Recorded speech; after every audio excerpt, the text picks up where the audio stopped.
Ralph Humphreys, and this is a line on a theme of his, a theme on a line of his, variation on a theme by Ralph Humphreys. The misinterpretation is what hurts. The last collapse surprises most, as Humphreys said. Perhaps the reasoning was bad at first. We knew that all communication is impure some way. Perhaps the terms were ill-advised. Perhaps we changed unknowingly the aim, and all interpretation is impure some way. Impure some way. Impure some way. Always we kid ourselves so cunningly. Collapses shock, especially the last.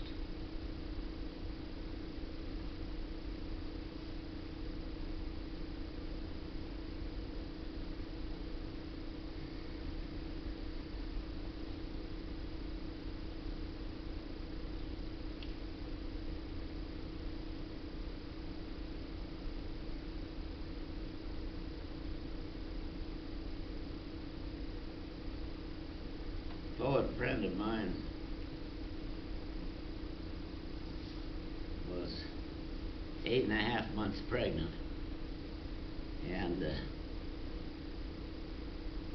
I was down in Portland, which is 250 miles from my home in Oregon, and she lived in Portland, and I wanted to see her, but I knew that the time was not opportune. If it was just a few weeks earlier or a few weeks after the baby was born, it would have been fine.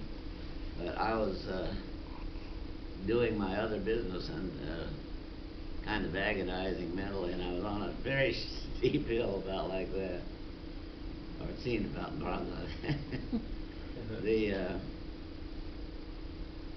And I was thinking about how you feel helpless, and you are helpless in a situation like that. All you can do is wish your best for the friend or loved one. And I thought, well, my shoe is untied. And somehow I drew a parallel between the two.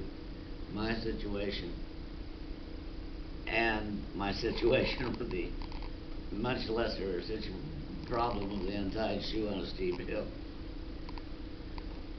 And for some reason I thought of Emily Dickinson. Don't ask me why. So I wrote this little poem when I got home called Homage to Emily Dickinson. The gesture is beyond me.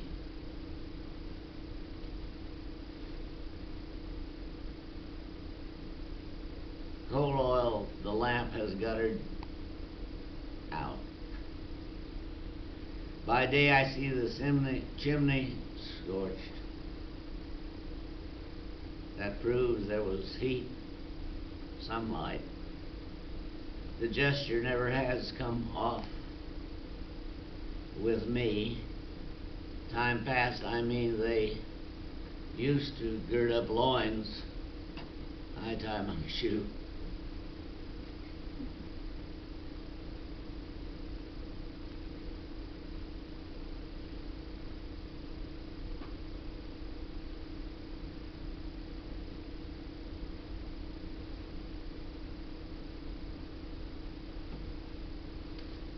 Child outside my window. The child outside my window howls. Crying is so like laughter. The child outside my window attests this and shifts as quickly to my bachelor ear as geared machinery. At first compassion, then by God I'm irked. This stupid inconsistency. He should be jerked quite harshly upright by his careless mother. Yet I stay. And then one half-formed thought passes by of how fast loves pass by. And then no choice but weep.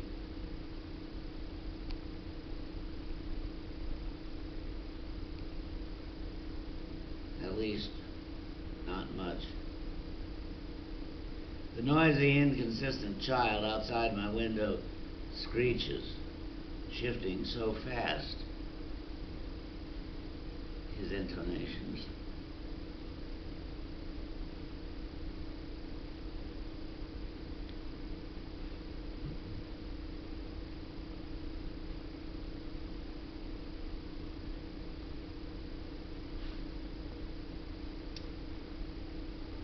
Four-year-old teddy bear and a stick behind clump weed and wild rye. He charges the evils of the world.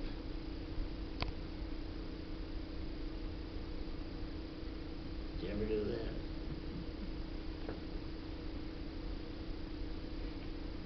This is another short one for William and Dorothy Stafford. Oh, about it.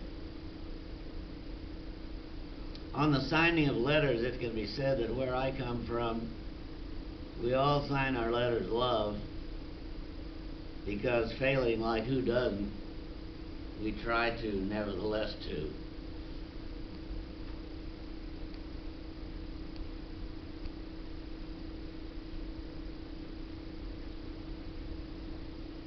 This is a stolen poem. Much better than those created by myself. I should have stayed in that butcher shop forever, I guess. It's just a few lines. It's called But to Tell the Truth. As for flavor, it's hard to best a rib, said my butcher to me. And I thought about Eve.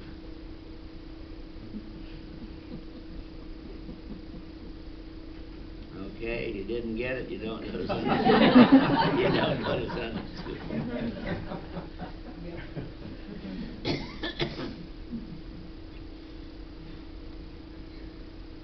Song for Susan. Huddle, protect the dream, though the song is lost. Strangle the swine that killed the downy bird.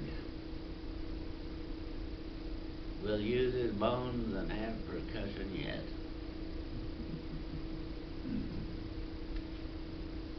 Once and probably often I should be upbraided for my poems.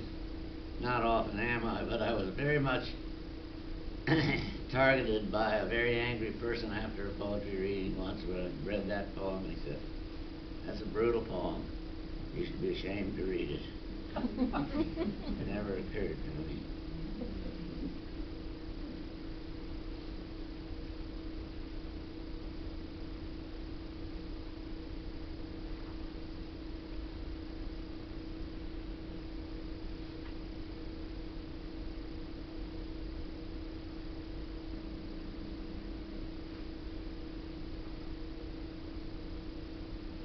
Just a couple more.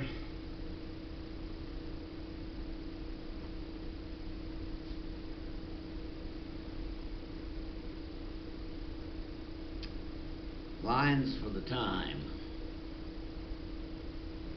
I said to my barber, I am trying to grow bald gracefully. And he said there ain't no such thing. And I said, I know it, but I want to try anyway. And that is what makes democracy great. Yeah, he said. So I shall leave it long on top, Mr. Jefferson.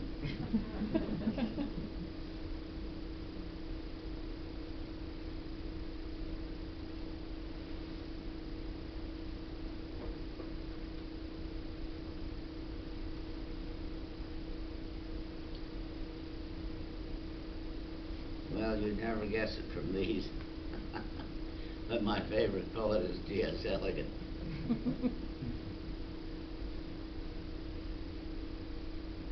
And this abusive parody may be forgiven with that confession. I'm not sure. 1 to get ready and 2 for tenure. for Ham Horton.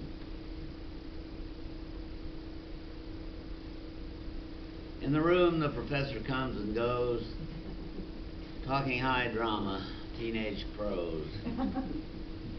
But let us go then, thee and me, when the system cries, martini, not hot tea. Let us go through certain sweaty, smelling halls to lands where huge and green the olive falls.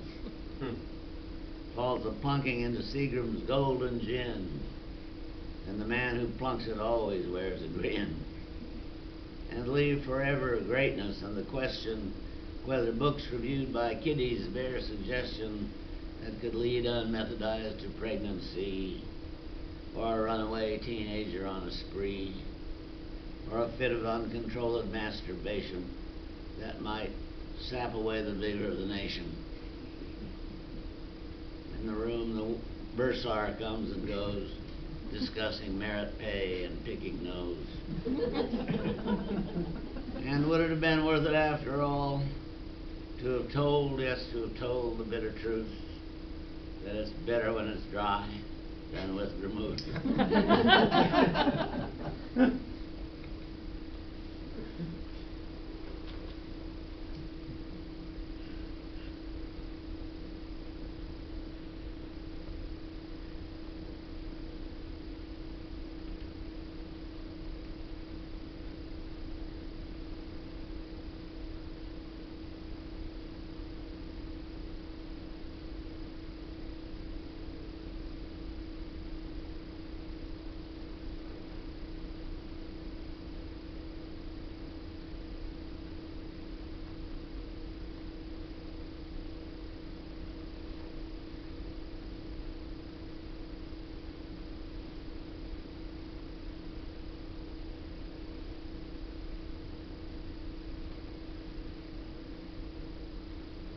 I would read this book called Palm Sunday, but the weather is so gray I don't want to make it any grayer.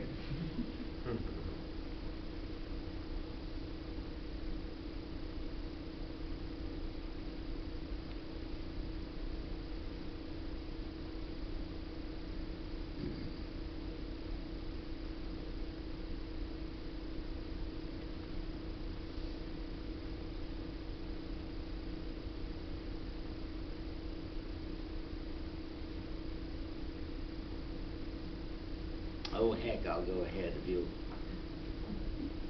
forgive me. Palm Sunday.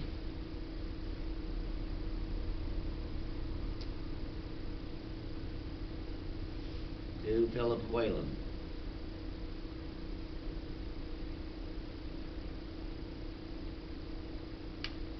I sit here listening to the wind, Oregon cold in this 4th month. An hour after watching the street for half an hour, will that car stop?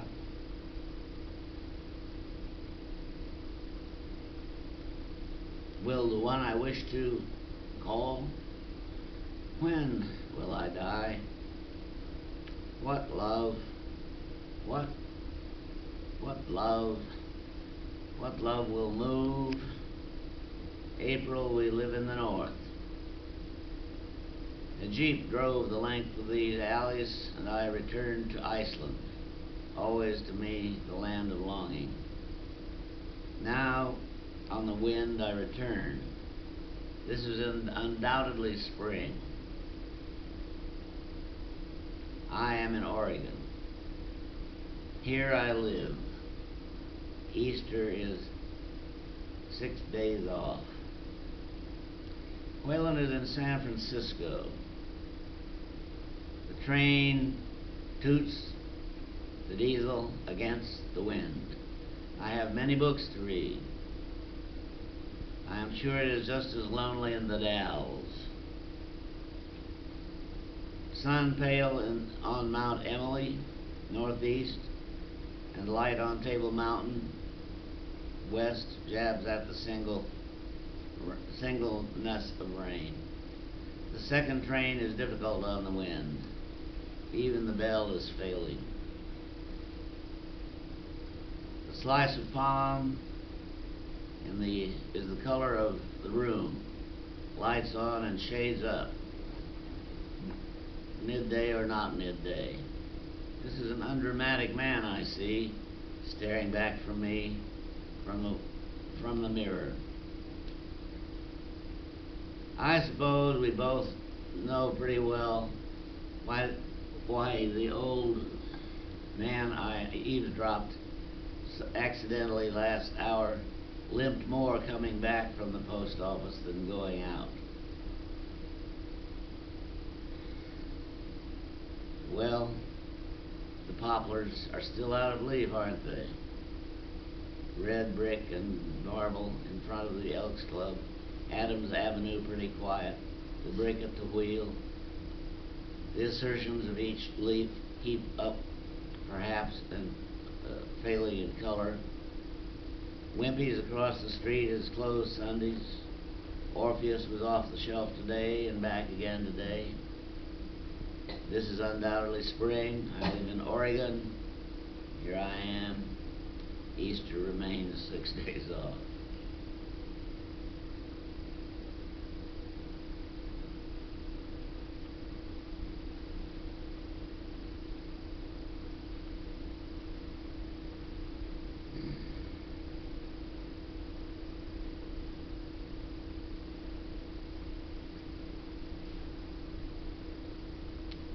The news at dinner time.